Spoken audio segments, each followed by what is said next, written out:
이 시간에는 다 함께 하나님을 경외하는 마음으로 자리에서 일어서시겠습니다.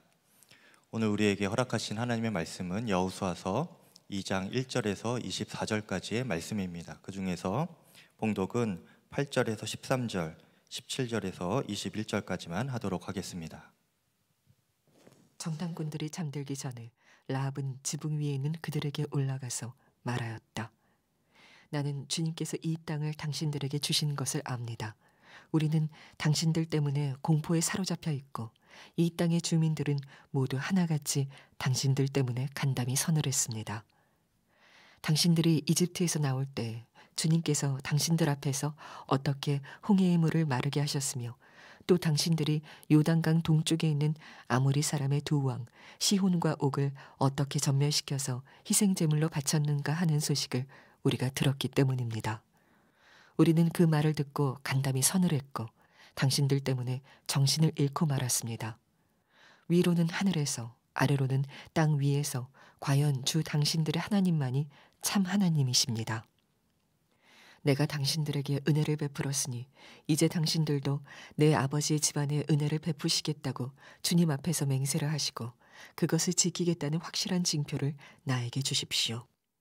그리고 나의 부모와 형제 자매들과 그들에게 속한 모든 식구를 살려주시고 죽지 않도록 우리의 생명을 구하여 주십시오. 그 사람들이 그 여인에게 말하였다. 당신이 우리와 맺은 이 맹세에 대하여 우리가 허물이 없게 하겠소. 이렇게 합시다. 여기 홍색줄이 있으니 우리가 이 땅으로 들어올 때 당신이 우리를 달아내렸던 그 창문에 이 홍색줄을 메어두시오. 그리고 당신의 아버지와 어머니와 오라버니들과 아버지 집안의 모든 식구를 다 당신의 집에 모여있게 하시오. 누구든지 당신의 집 대문에서 밖으로 나가서 죽으면 그 죽음에 대한 책임은 죽은 사람 자신이 져야 하며 우리는 책임을 지지 않겠소.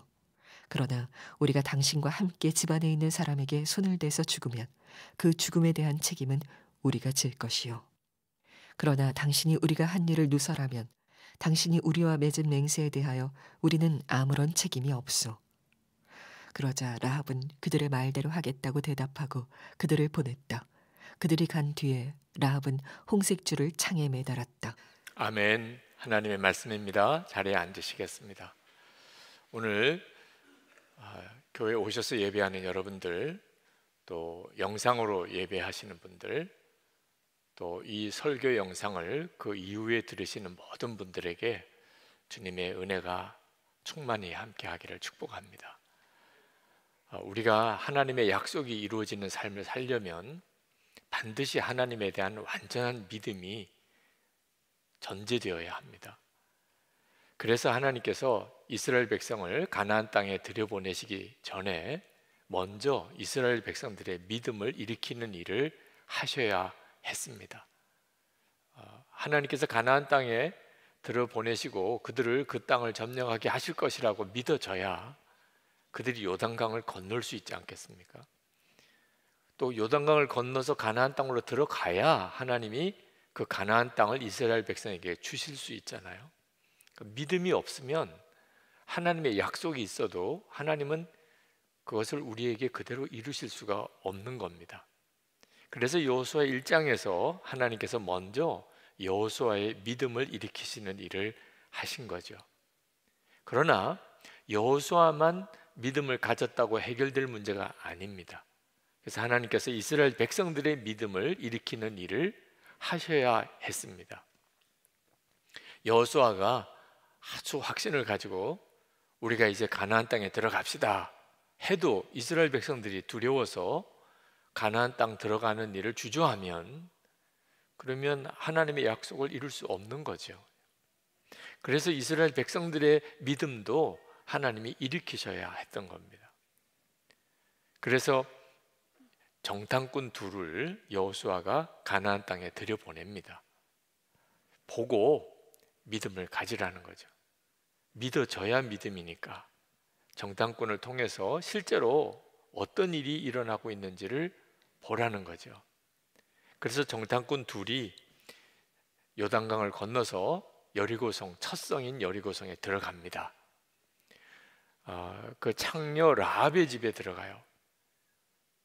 그 집이 성벽에 있었기 때문에 그 라합의 집에서는 여리고의 모든 그 전경이 다 보입니다. 정탐하기 딱 좋은 곳이죠. 그리고 창녀의 집이기라 이런저런 사람들이 그 집에 오고 갑니다. 그래서 여리고 성의 민심을 파악하기 딱 좋지요. 그런데 이스라엘의 정탐꾼이 여리고에 들어왔다는 소식이 여리고 왕에게 알려집니다. 누군가가 본 거예요. 그래서 여리고 왕이 군사들을 보내어 이 창녀 라합의 집을 들이닥칩니다. 이 정탐꾼으로서는 절대절명의 위기에 처한 거죠. 근데 그때 상상도 못할 일이 일어나는데 그 창녀 라합을 통하여 이 정탐꾼들이 보호를 받습니다. 그리고 안전하게 아주 지혜롭게 대처해서 돌아가게 만들죠. 도대체 이 창녀 라합은 어떻게 그런 일을 했을까요? 소문을 듣고 하나님에 대한 믿음을 가졌다는 거예요. 이 가나안 땅에도 이스라엘 백성이 애굽에서 출애굽해서 광야를 40년 동안 지나는 동안 있었던 일들에 대한 소문이 들려왔던 거예요. 홍해가 갈라졌던 일, 아모리 족속의 시온과 옥이라고 하는 막강한 왕이 속절없이 전멸당한 일, 그런 소문들이 가나안 땅에 들려온 거예요. 그 라합이 그걸 들었다는 겁니다. 그래서 이 정탐꾼들을 숨겨준 거예요.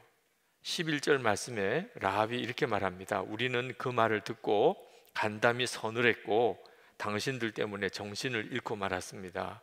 위로는 하늘에서 아래로는 땅 위에서 과연 주 당신들의 하나님만이 참 하나님이십니다. 라합의 도움으로 이 정탐꾼들이 무사히 이스라엘 진영으로 돌아옵니다. 그리고는 그들이 보고를 합니다.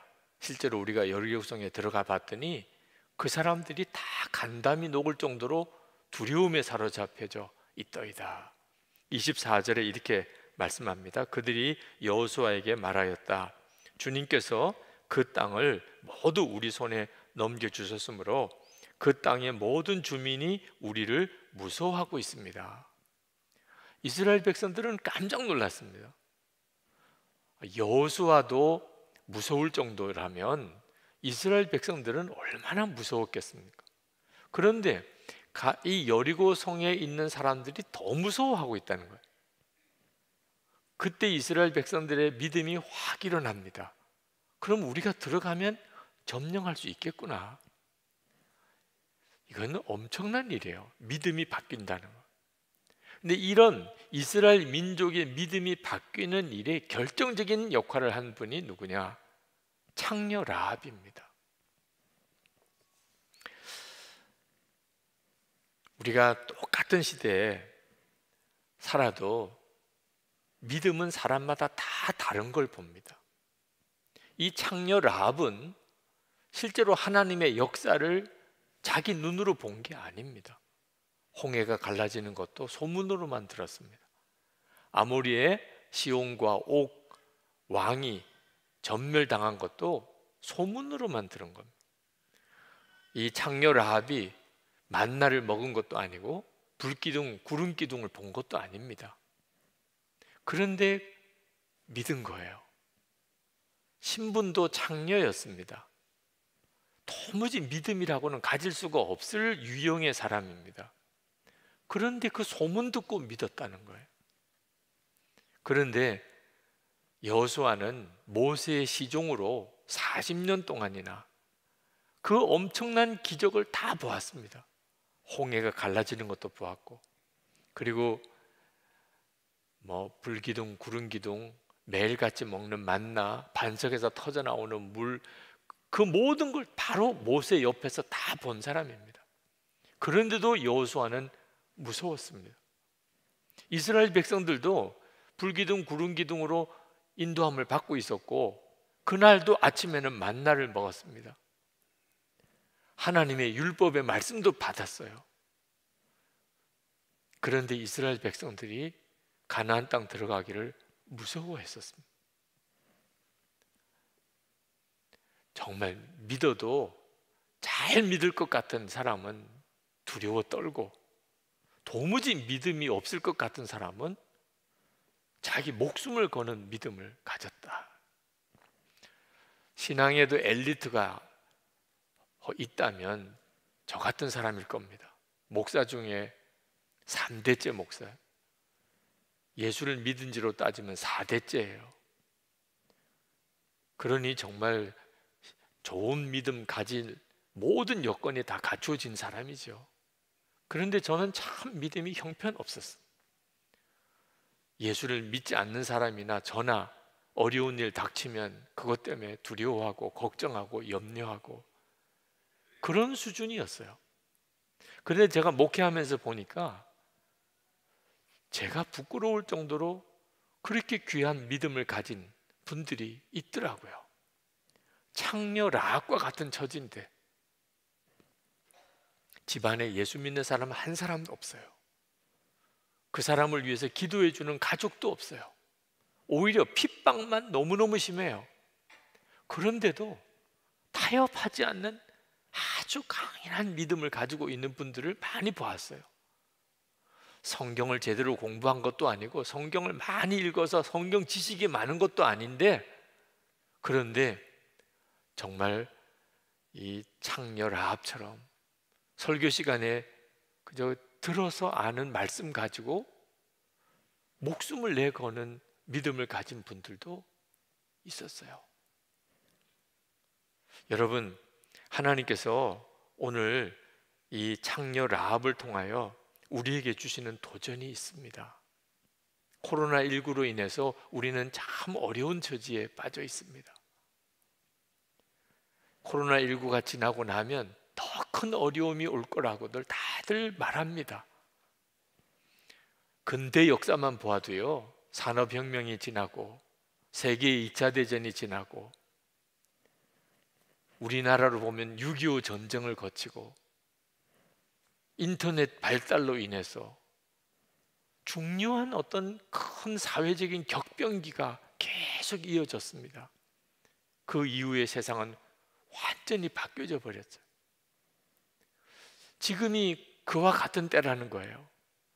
온 세계가 지금 코로나19로 2년 동안을 이 엄청난 고통을 겪고 있습니다. 세상이 안 바뀔 수가 없지요. 문제는 이렇게 세상이 바뀌면 대부분은 고통을 당한다는 것. 이 변화에 적응되어지는 사람은 극소수고 대부분은 엄청난 고통을 당할 거라는 것. 그래서 많은 분들이 예측하기를 재정 상황, 재정적인 삶에도 엄청난 변화가 올 거고, 가정에도 변화가 올 거고, 인간관계도 변화가 올 거고, 우리의 일터와 직장에도 변화가 올 거고, 교회 생활에도 변화가 올 것이다. 우리가 언제 이렇게 마스크 쓰고 거리 두고 이렇게 예배하게 될 날이 올 거라고 생각을 했습니까? 우리는 지금 엄청난 변화를 실제로 겪고 있잖아요. 코로나19 이 확산이 그치고 이제 정상으로 돌아오면 예전처럼 돌아가게 되겠습니까? 도대체 어떤 세상이 올까? 정말 두렵지요. 코로나19 이후까지 기다릴 것도 없습니다. 벌써부터 건강 문제 때문에, 가정 문제 때문에, 또는 직장이나 일터 문제 때문에, 재정 상황으로 삶의 터전이 흔들린 사람들이 얼마나 많은지, 여러분 중에도 아마 그런 분들이 있으실 겁니다. 지금 영상으로 이 설교를 듣는 분들 중에도 있으실 거예요. 아마 상당히 많으실 겁니다.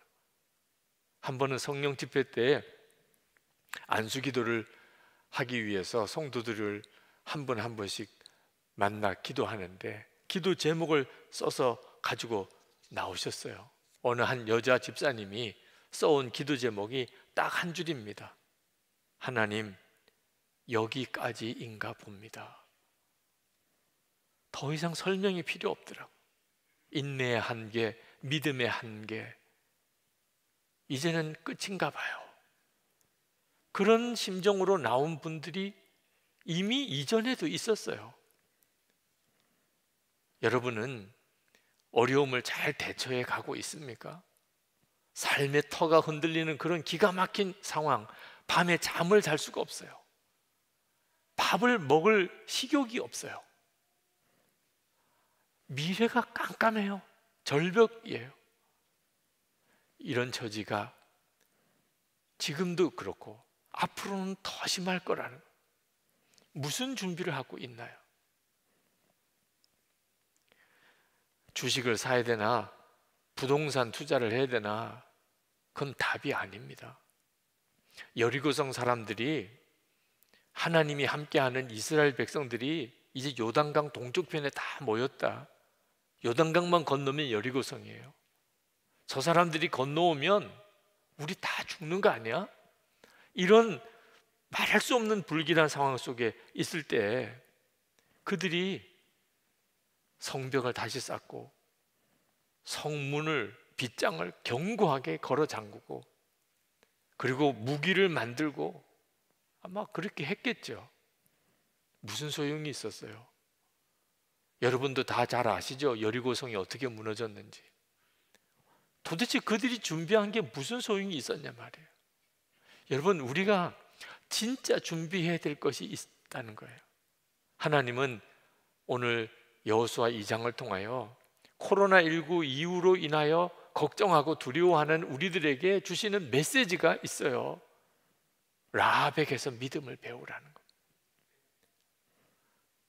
도대체 우리가 라합에게서 무슨 믿음을 배워야 하는 거죠? 라합이 어느 날 어떤 낯선 나그네 두 사람이 자기 집에 들어왔어요. 창녀의 집이니까 뭐 이 사람 저 사람 다 들어오죠. 그런데 라합이 직감적으로 이 사람이 이스라엘 정탐꾼이구나 알았어요. 뭐라고 설명할 수 없는 어떤 예감이죠. 라합은 이미 하나님이 계시고 여호와 하나님이 계시고 그들이 이스라엘 백성을 홍해를 건너게 하시고 그리고 이 가나안 땅까지 이끌어 오신다는 소문을 듣고 있었어요. 이제 그들이 넘어오면 여리고 성도 가나안 땅도 다 무너질 거다, 그런 믿음이 생겼어요. 그런데 그 가나안 정탐꾼이 온 거예요. 그때 라합의 마음에 지금이 죽고 사는 결정을 해야 될 때다. 이 정탐꾼들을 품어주면 자기가 죽을지도 몰라요. 그렇지 않겠어요? 그런데 그는 그 정탐꾼을 숨깁니다. 그리고 쫓아온 군사들을 회유해서 방금 나갔다고 쫓아가 보라고, 그래서 그 군사들을 따돌립니다.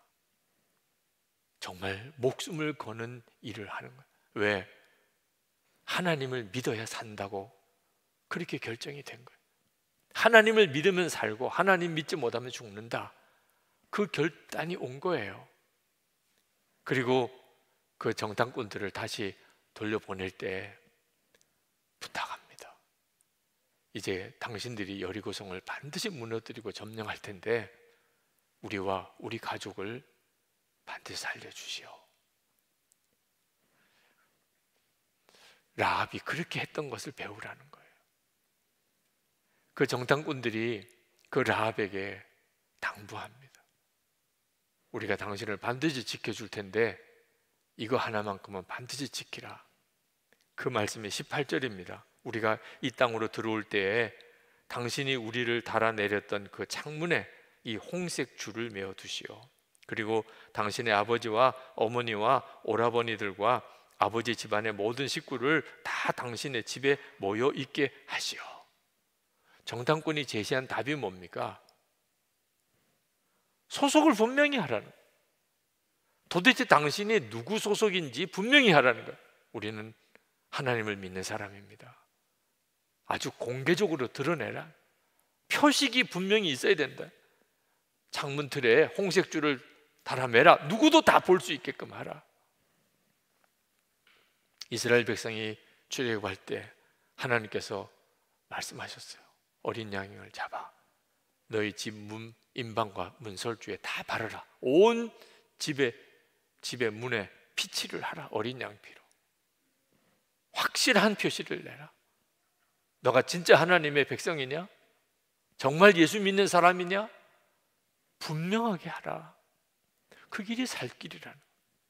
그리고 라합은 그렇게 했습니다. 자기 집 창문에 홍색 실을 묶었어요. 그리고 진짜 여리고성이 무너질 때 라합과 그 집안 사람은 건짐을 받았습니다. 그러나 그거 건짐 받은 것만 아니에요. 그 이후에 그 정탐꾼 중에 한 사람이었던 살몬, 유다 지파의 살몬과 결혼을 합니다. 근데 그 살몬이 누구냐? 예수님의 족보에 들어있는 조상이에요. 예수님의 족보에 올라간 여인이 된 거예요. 창녀였는데, 그는 이방인으로 가나안 땅에 창녀였는데 예수님 족보에 올라간 여인이 돼. 여호수아도 예수님의 족보에 이름이 올라가지 않았어요. 목숨을 걸고 나는 하나님 백성이라, 나 하나님 믿을 거다, 그랬던 그 결단이 그를 살린 거예요. 도대체 우리가 라합에게서 뭘 배워야 하는 거죠? 여러분이 예수 믿는 것을 분명하게 하라는 거예요. 많은 사람들 앞에 여러분이 도대체 누구 소속인지 분명히 하라는 거예요. 그렇다면 목사인 저 같은 사람은 뭐 너무 좋겠죠. 예수 믿는 거 이보다 더 분명할 수 어디 있어요? 당신 누굽니까? 저 목사입니다. 그럼 뭐 당연히 예수님 믿겠지요. 근데 그렇지 않더라고요. 말씀을 준비하는데 저에게 더 필요한 말씀이더라고요. 내 소속과 신분을 분명히 하라. 내 창문에 홍색 줄을 묶으라. 제가 2014년 안식월 때 6개월 동안 제 목회 여정에 처음 그렇게 길게 휴가를, 안식년을 얻은 적이 없었어요. 처음에는 참 하고 싶은 것도 많고 6개월 동안 가고 싶은 데도 많고 뭐 읽고 싶은 책들도 많았고, 그런데 막상 안식년이 시작되고 나니까 전혀 생각지 못했던 두려움이 왔어요. 그것은 모든 교우 관계가 다 끊어지는, 혼자가 되는 당황스러운 경험이었어요. 그래도 안식년 기간이니까 이제 6개월 지나면 돌아오는 거예요. 교회로 다시 돌아오는 거예요. 그렇지만 만약에 은퇴를 하게 되면 그때 뭐라고 설명할 수 없는 소름 끼치는 느낌이 오는 거예요. 이렇게 끊어진 관계가 영원히 가는 거예요. 이젠 더 이상 만나고 싶어도 만날 수 없는 시간이 오는 거예요. 이런 것이 은퇴구나. 쉬는 것이 행복한 게 아니고 만나지 못하는 것이 큰 고통인 것이 깨달아졌어요. 그때 나는 진짜 예수님 한 분이면 충분한가? 정말 예수님 한 분이면 충분한 거냐? 그 질문이 오는 거예요. 그래서 왜 하나님께서 저에게 매일 일기를 써가면서 매일 주님을 바라보게 그렇게 하시는지 그걸 알겠어요. 예수 동의 일기를 쓰게 하는 것은 교우들 여러분들을 위해서 쓰게 하는 게 아니더라고요.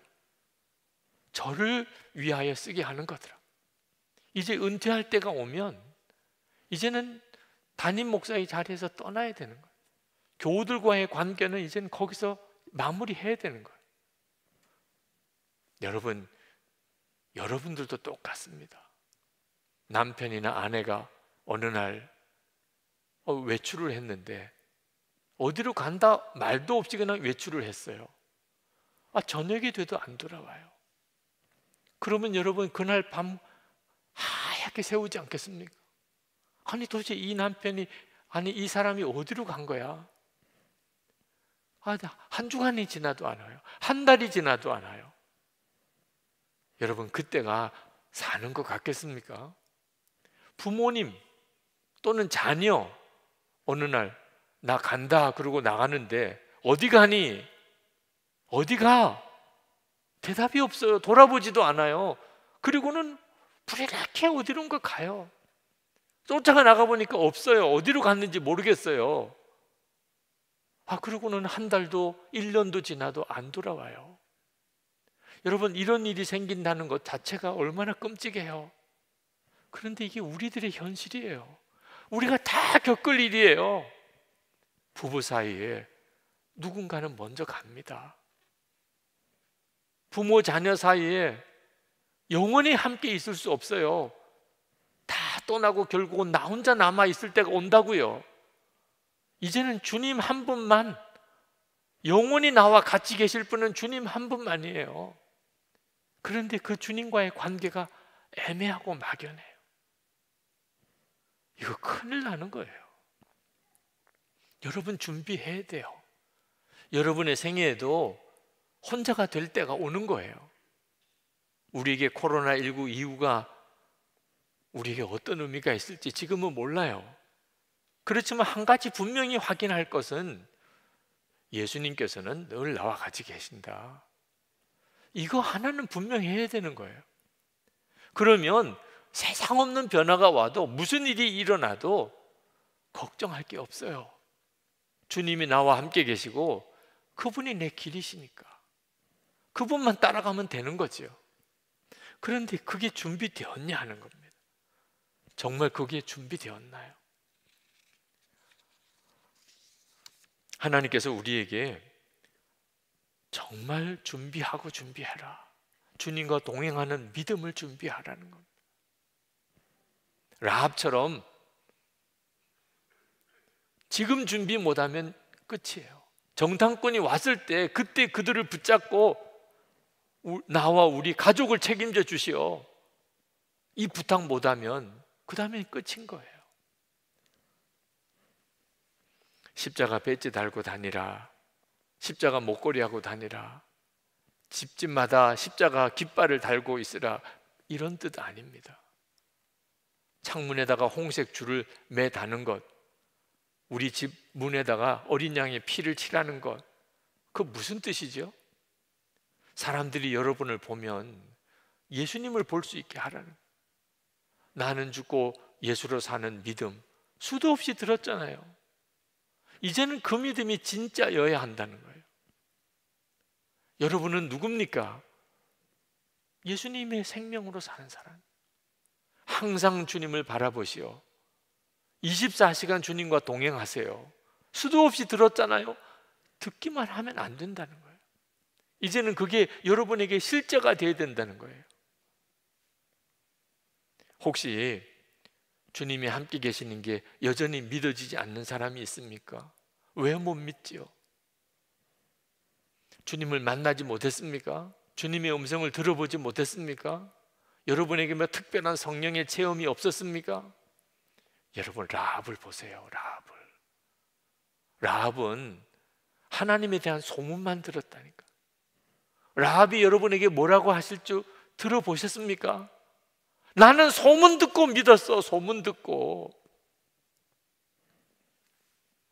우리에게는요, 안 믿기가 어려울 만큼 엄청난 역사가 있어요. 라합과 비교하면 더 그렇습니다. 우리는 기적 중에 기적의 주인공이에요. 지옥에 갈 수밖에 없는 자였잖아요. 그런데 예수님을 믿고 하나님 자녀가 되었어요. 그런 은혜 안 받은 사람 있습니까? 기적 중에 기적의 주인공이에요. 하나님의 말씀, 주님의 음성을 못 들었다고요? 여러분의 눈으로 분명히 읽을 수 있는 하나님의 말씀이 이렇게 책으로 엮어져서 여러분의 손에 있어요. 얼마든지 읽을 수 있잖아요. 라합이 보면 기절초풍할 일이에요. 우리 위에 십자가에 죽으신 예수님, 그분이 지금 우리 안에 계세요. 우리 안에 계시니까 오늘 우리가 여기까지 온 거잖아요. 정말 안 믿기가 어려울 정도예요. 우리 주님께서 라합을 보고 믿음을 배우라. 찰스 스펄전 목사님, 보통 유명한 분 아니죠. 그분의 설교에 매주마다 수많은 사람들이 감동을 받고 가슴을 치고 주께로 돌아오는 역사가 일어났던 분이에요. 근데 이 찰스 스펄전 목사님이 16살 때 그 믿음에 엄청난 변화를 경험합니다. 그의 삶과 사역 전체를 바꿀 수 있는 믿음의 눈이 뜨여요. 무슨 엄청난 성령 체험을 한 것일까요? 그분은 이렇게 썼습니다. 그때 당시 이야기를. 나는 간절히 주님을 찾고 찾았지만 주님이 나를 찾고 계시다는 생각은 전혀 하지 못했다. 어느 날 저녁 교회에서 예배를 드리다가 하나님께서 우리를 택하셨다는 설교를 들었지만 믿어지지 않았다. 그런데 갑자기 너는 어떻게 크리스천이 되어 있느냐 하는 생각이 들었다. 내가 주님을 찾았으니까 라고 생각하는데, 그럼 너는 주님을 어떻게 찾았지? 하는 질문이 생각났다. 순간 주님께서 나를 택하셨기 때문이라는 말씀이 성광처럼 깨달아졌다. 내 마음에 주님을 갈망하는 마음을 주시지 않았다면 나는 주님을 이처럼 찾지 않았을 것이 분명하다. 나는 기도하고 생각했다. 내가 왜 기도를 했지? 성경을 읽음으로 기도하고 싶은 마음이 일어났다. 그러면 성경을 어떻게 읽게 되었지? 무엇이 내가 성경을 읽게 만들었을까? 그 순간 하나님께서 이 모든 것을 이루어 가고 있었음을 알았다. 주님께서 내 믿음의 주요 온전케 하시는 분임이 깨달아졌다. 예수님이셨다. 여러분, 이 찰스 스펄전이 고백한 이런 정도의 은혜를 지금 안 받고 계신 분 있습니까? 은혜를 사모하는 마음, 정말 주님의 인도를 받고 싶은 마음, 주님을 만나고 싶은 소원, 그런 소원 없는 사람 있습니까? 그럼 그런 소원을 어디서 온 겁니까? 여러분 안에 계신 주님이 여러분에게 계속 그런 마음을 부어주시니까 그런 소원이 생기는 거죠. 라합은요, 그냥 하나님에 대한 떠돌아다니는 소문만 듣고도 목숨을 거는 믿음으로 결단하고 그는 자기 집 창문에 홍색줄을 메었어요. 우리는 하나님의 백성이다. 여러분, 진짜 영적인 눈이 뜨여야 돼요. 지금이야말로 여러분의 믿음을 분명히 해야 돼요. 우리에게 들려오는 여러 가지 불길한 소식들, 우울한 소식들, 지금도 이런저런 모양으로 계속 닥쳐오는 엄청나게 어려운 일들. 근데 여러분, 비교할 수 없이 더 황홀하고 놀라운 소식이 있잖아요. 천지를 지으신 하나님이 내 아버지가 되신, 주 예수님께서 이미 내 안에 거하시는, 이건 뭐 더 말할 수 없는 분명한 확실한 소식이잖아요. 그러면 붙잡으셔야죠. 주님, 그렇습니다. 주님, 저는 이제 정말 나는 죽고 예수로 삽니다. 주님과 24시간 동행합니다. 내가 누구를 만나는 어떤 처지에 있든지 저는 예수님의 소유임을, 주 예수님이 나의 생명이심을, 내 주님이심을 나 분명히 고백하고 살 겁니다. 여러분, 사람들 사이에 숨어 들어가면 안 돼요. 믿는 사람인지 안 믿는 사람인지 구분도 안 될 정도로 여러분, 그렇게 살면 큰일이에요. 주님만이 우리를 책임지실 수 있어요. 우리가 진짜 믿음으로 가지고 주님께 반응해야 우리 주님이 우리를 살리시고 정확히 이끄실 수 있는 거예요. 여러분은 지금 이 시대에 여러분의 가정에, 여러분의 일터에 라합이에요. 그렇게 되셔야 돼요. 그래야 가족도 살리고 우리 주변에 정말 구원해야 될 자들 다 구원할 수 있다는 거예요. 주 예수님만 붙잡으셔야 돼요. 주님과만 동행해야 합니다. 그걸 지금부터 훈련해야 돼요. 언제 다시 우리가 이제 아무 거리낌 없이 다 모일 수 있는 때가 오겠죠. 그러나 이미 그때는 예전에 우리 교회가 아니게 됩니다. 아마 이 자리에 계속 안 나오실 분들도 많으실 거예요. 그동안 한 2년은 지난 동안 믿음 다 잃어버린 분들도 있을 거예요. 그리고 뿐만 아니고 세상은 엄청난 변화를 가져오게 될 겁니다. 정말 예수님을 진짜 신실히 믿는 사람은 얼마나 남았을까? 여러분들은 여러분 자신의 믿음을 이제 준비해야 합니다. 우리 기도합시다. 하나님, 라합에서 배우기 원합니다. 흉흉한 소식도 많이 들려오지만 꿈과 같은 하나님의 놀라운 초청의 메시지도 듣습니다. 라합이 하나님에 대한 소문을 붙잡았듯이 주님, 저는 복음을 붙잡습니다. 우리에게 손님이시는 주님의 손을 붙잡습니다. 나와 우리 가족을 살려주십시오. 주님, 영원히 살 길을 인도해 주십시오. 우리 다 같이 통성으로 기도하겠습니다. 은혜와 사랑이 충만하신 하나님, 놀라우신 주님, 은혜로우신 하나님 들어주셔서 아버지 하나님의 크신 은혜, 하나님의 놀라우신 역사하심, 사랑하는 모든 성도들에게 부어주셔서 사모하며 마음의 간절함, 갈급함 하나님 받아주셔서 하나님의 크신 은혜로 주여 같이 해주셔서 주님, 우리 붙잡아야 될 그만 하나님의 역사하심을 하나님 하나님 주의 부르심을 붙잡습니다. 하나님 거창한 하나님의 것 같이 하나님의 역사하심은 지금도 돌아오지 않게 하시고 하나님 주님을 떠나지 않으시고 주님을 찬양하는 주님께 감사하는 하나님의 역사하심, 주님의 크신 이름으로 내가 살리라. 아버지 하나님, 주님을 오직 찬양합니다. 주님, 사방에서 들려오는 참 두려운 소식들, 혼란스러운 소식들, 도대체 누구 말을 들어야 될지 모를 만큼 그렇게 방황하는 우리에게 하나님에 대한 소문을 오늘도 들려주시니 감사합니다.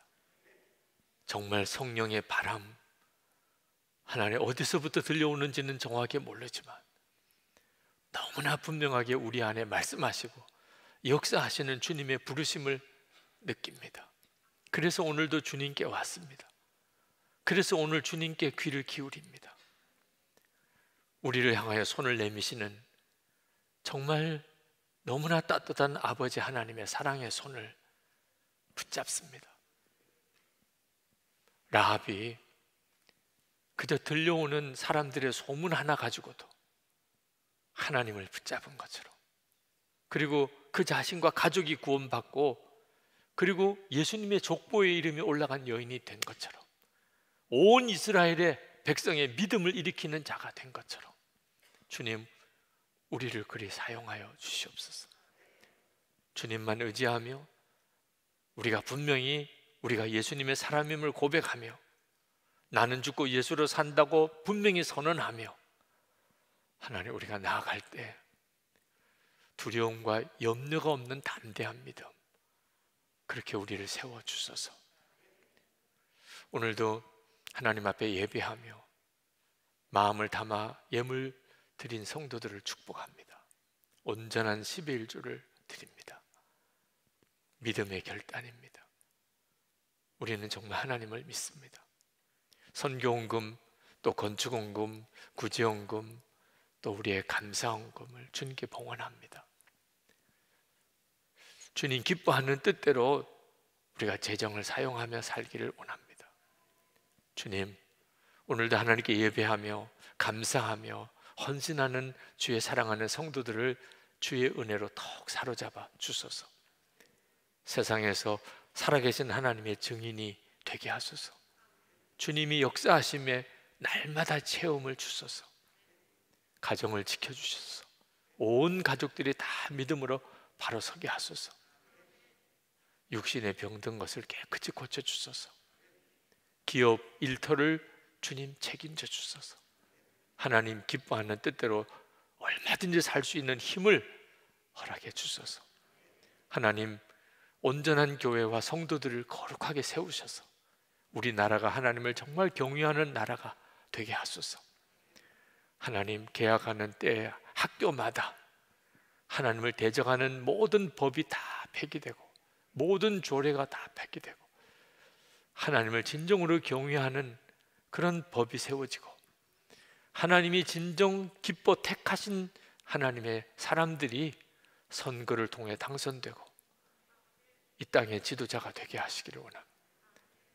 북한에 억류되어 있는 김국기 목사님, 김종우 목사님, 최충길 선교사님, 장문석 집사님, 하나님 지난 70년 동안 정말 눈물로 기도하는 지하교회 성도들, 주님 긍휼히 여겨주소서. 남북한이 복음으로 통일되는 역사 속히 주소서. 전 세계에 영적 대각성이 일어나 코로나19가 소멸될 때 수많은 사람들이 주께로 돌아오게 하소서. 선교의 새문이 활짝 열리게 하소서. 주 예수 그리스도 이름으로 간절히 축복하며 기도합나이다. 아멘. 우리 다 일어나셔서 찬양하겠습니다.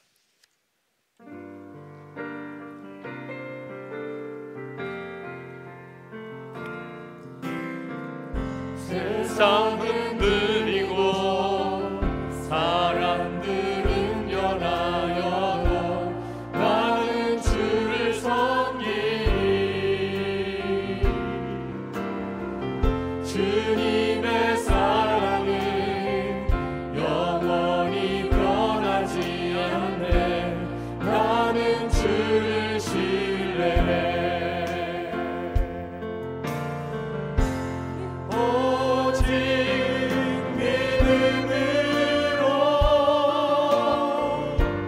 믿음으로 내가 살리라.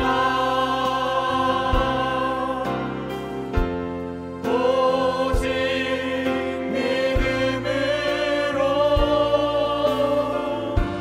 믿음으로 내가 살리라. 오직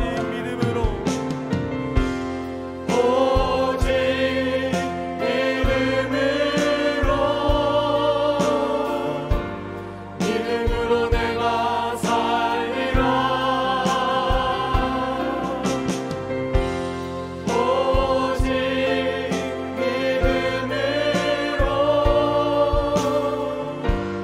믿음으로 내가 살리라. 어제나 오늘이나 영원토록 동일하신 주 예수님의 그 크신 은혜와 독생자까지 내어주신 아버지 하나님의 말할 수 없는 사랑하심, 우리와 함께 계시고 영원히 우리와 동행하시는 보혜사이신 성령의 교통하심이 하나님께 예배하는 모든 성도들과 함께 하시기를 축원하옵나이다. 아멘.